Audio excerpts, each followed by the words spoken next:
Zach was very, very sick. He had oxygen deprivation at birth. He was in intensive care for 7.5 months and then came back on oxygen for 2 years.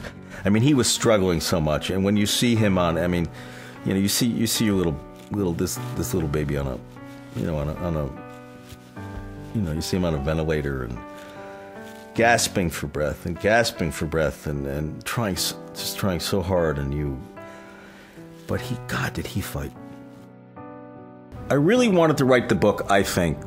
It's very, very honest, and I wanted to give voice to parents who I think go through what I went through in finding acceptance, which is pain, frustration, anger, feeling cheated. And I think parents are understandably reluctant to say that because some people will think, well, that means you don't love your child. That is absolutely incorrect, but it is a long and arduous process, and it continues to be. I have dreams like, every other parent, and you have to learn to lower your expectations, and you have to learn to celebrate what they can do. Because I feel that Zach, like many disabled children, I've never seen anyone work harder to fashion a life for himself. I wanted to spend concentrated time with him, and I don't think I'd ever spent 2 weeks with him alone.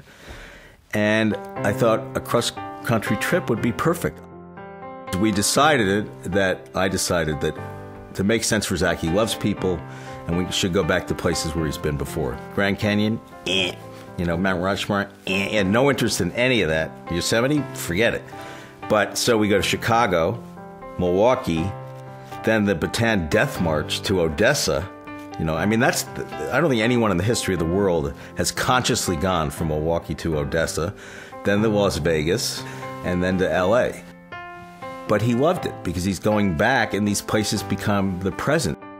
Going back to these places for me created some very hard memories, particularly when he was young and he was really, really struggling. And I think it's all part of the process of coming to grips and really realizing how far he has advanced. And I don't know how the kid did it, but he has learned, and he learned on his own how to charge things to the room. So he'll have more fun than anyone, and he even bought a belt at a hotel gift shop. Do you know anyone who's ever bought a belt at a hotel gift shop? And I asked him, Zach, how much did it cost? He says, well, I don't know. I charged it to the room, and then I had to go to the bank and take out $6,000. And it started out rocky. I was nervous. He was much calmer than me. I was on edge. I was tired. I was doing all the driving. I got frustrated. There were very difficult moments, but there was a moment during the trip that was the most beautiful and profound of my life, where Zach and I bonded in a way that we really never had before. And I'll just never, ever forget it. And it wasn't, I always loved my child, but I loved him with such passion. And it reinforced not just love, but total embrace of this truly exceptional person. I had the best time ever. Yeah. You know why? Why? Well, what do you think?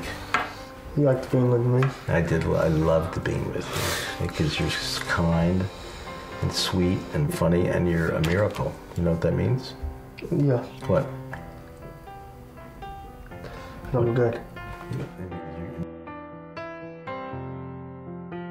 I love all my kids. Zach has a very, very special place in my heart, and I say this in the book Father's Day. He is the man I admire most in my life.